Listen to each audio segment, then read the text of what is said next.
Pernah ada satu fase dalam hidup di mana kamu lelah, bukan karena masalahnya terlalu berat, tapi karena kamu terlalu sering bereaksi. Setiap kata orang, kamu pikirkan. Setiap sikap orang, kamu tanggapi. Setiap ketidakadilan kamu lawan, sampai akhirnya kamu sadar yang paling melelahkan bukan dunia, tapi dirimu sendiri. Stoikisme menyebut ini dengan sederhana. Kita menderita bukan karena kejadian, tapi karena cara kita menilainya. Marcus Aurelius, seorang kaisar yang hidup di tengah kekuasaan dan konflik, menulis sesuatu yang terdengar dingin, tapi sangat membebaskan. Jika sesuatu mengganggumu, itu bukan karena hal tersebut, melainkan karena penilaianmu tentangnya. Dan penilaian itu bisa kamu kendalikan. Artinya, jelas, dunia boleh kacau, orang boleh salah paham, tapi kendali atas dirimu selalu milikmu. Masalahnya, kita hidup di dunia yang memuja reaksi cepat. Diserang sedikit,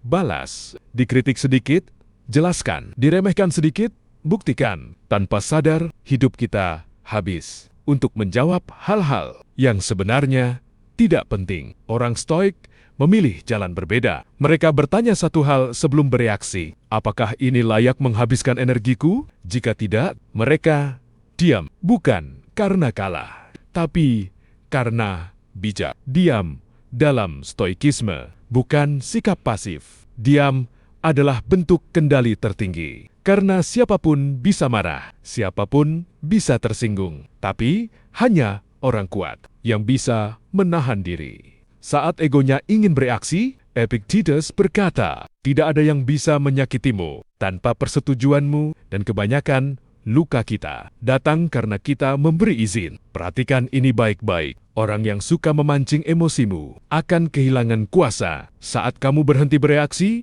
orang yang ingin melihatmu jatuh akan kecewa. Saat kamu tetap tenang, dan disitulah kekuatan diam bekerja. Ia memotong permainan tanpa perlu bicara. Stoikisme mengajarkan satu latihan mental sederhana, tapi sangat berat untuk dilakukan. Bedakan apa yang bisa kamu kendalikan dan apa yang tidak. Kamu bisa mengendalikan sikapmu, responmu, nilai hidupmu. Kamu tidak bisa mengendalikan pendapat orang, penilaian manusia, bagaimana mereka memperlakukanmu. Saat kamu berhenti mencoba mengendalikan hal yang memang di luar kuasamu, beban hidup langsung berkurang. Banyak orang ingin dihargai, ingin dimengerti, ingin diakui. Tapi orang Stoik tahu satu hal pahit. Tidak semua orang pantas mendapat penjelasanmu. Kadang, menjelaskan diri hanya membuatmu terlihat. Mencari validasi. Dan Stoikisme mengajarkan harga dirimu tidak ditentukan oleh tepuk tangan. Diam juga bukan berarti memendam. Diam adalah memilih waktu dan tempat yang tepat. Seperti singa, ia tidak mengaum setiap saat. Ia bergerak saat waktunya tiba. Orang Stoik menunggu. Mereka membiarkan waktu menjadi saksi. Karena waktu selalu adil pada mereka yang konsisten. Jika hari ini kamu sedang diremehkan, ingat, ini pedang tidak menjadi tajam dalam satu hentakan. Ia ditempa, dipukul, dan dipanaskan berulang kali. Tekanan bukan tanda kamu lemah.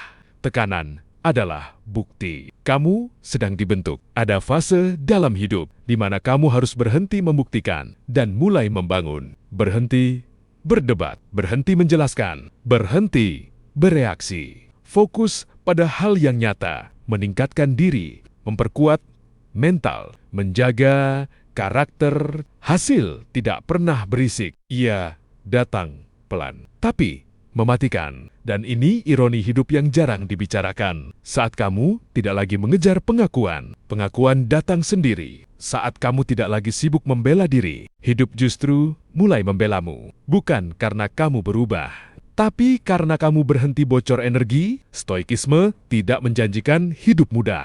Ia menjanjikan hidup yang tenang di tengah kekacauan. Kamu tetap bisa gagal, tetap bisa jatuh, tetap bisa disalahpahami, tapi kamu tidak lagi hancur. Karena semua itu, karena kamu tahu yang terpenting bukan apa yang terjadi, tapi bagaimana kamu berdiri setelahnya. Jadi, jika hari ini kamu memilih diam, ingat satu hal. Diam bukan tanda kalah. Diam adalah tanda kamu sudah naik level. Kuasai dirimu, jaga tenangmu, dan biarkan hidup yang berbicara.